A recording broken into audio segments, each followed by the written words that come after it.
Welcome to the deep dive. We're jumping right into a topic that's been buzzing around the NBA lately. Yeah, it's all about Luka Doncic, the Lakers star, and, well, his conditioning, especially after that early playoff exit they had. Right.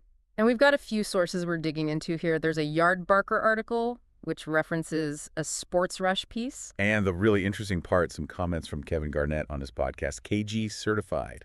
He always has a take, doesn't he? He certainly does. So for you listening, if you want to get up to speed on this whole discussion quickly, understand the different sides. That's what we're doing today. Exactly. We're going to break down this whole narrative around Doncic's fitness. Is it a real issue? What are people saying? All based on these sources. So yeah, our mission is to unpack this whole conversation happening in the sports world right now. Let's get into it. First off, this isn't exactly new territory for Doncic, is it? No, not at all. The Yardbarker piece points out he's constantly faced criticism for being overweight and not always looking like he's in peak shape. That's a direct quote. So it's been simmering. But it definitely seems to have boiled over a bit after that first-round loss. Well, yeah, you put a player like Doncic alongside LeBron James, the spotlight gets way brighter, doesn't it? For sure. Every little thing gets magnified. Which, I guess, leads us to that J.J. Redick comment. Yes, the Lakers coach. He said something like, I'll start with the offseason and the work that's required to be in championship shape. He didn't name Doncic specifically. No, he didn't. But Kevin Garnett, according to the article, kind of read between the lines on his podcast. He suggested, maybe that comment was aimed at Luka. And knowing KG, he had a strong reaction. Yeah.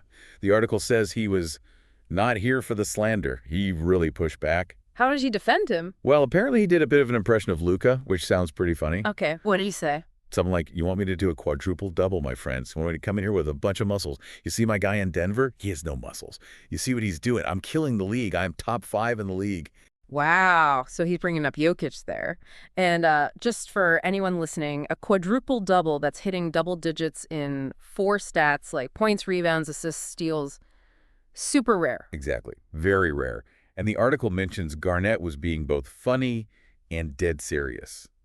Like, he's joking with the impression, but his point is absolutely serious. Which is? That Luka, regardless of how he looks, is a top 5 player in the NBA, period. Yeah. His performance speaks for itself. That's a strong defense. And, the Yardbarker source backs this up a bit, saying Doncic has always played the game a certain way since he entered the league. Right. He has his own rhythm, incredible skill, that sort of unique speed control.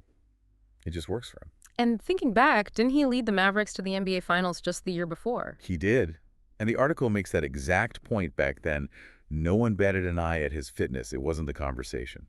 Interesting. So what was the focus then?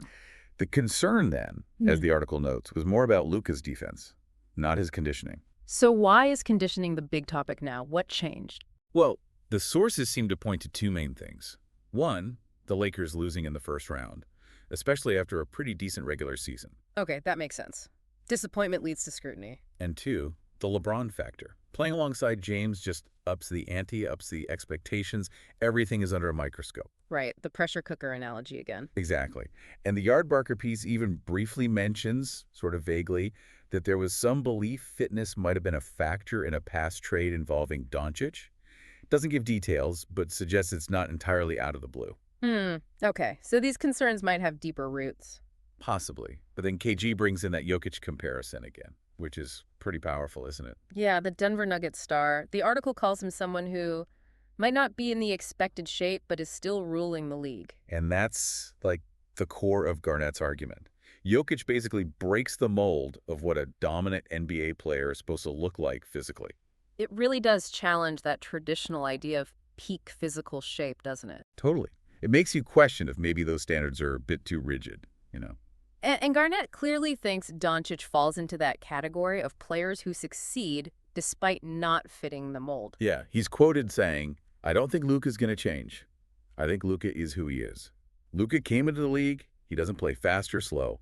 He has great speed. It works. He knows what he's doing. So KG's basically saying, if it ain't broke, don't fix it. Pretty much. He doesn't need to become some super fast player like, say, the Warriors play. That's not his game. KG thinks Luka should just keep doing Luka. He doesn't need to worry. Okay, so let's recap the perspectives we've unpacked here. We've got the ongoing criticism about Doncic's weight or shape, which flared up again post-playoffs.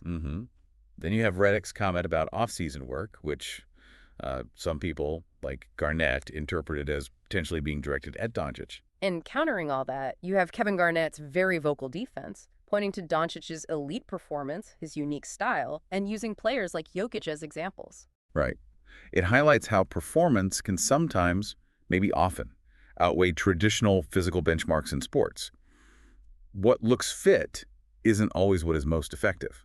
It's a fascinating debate, which kind of leads us to a final thought for you, the listener. Yeah, something to chew on.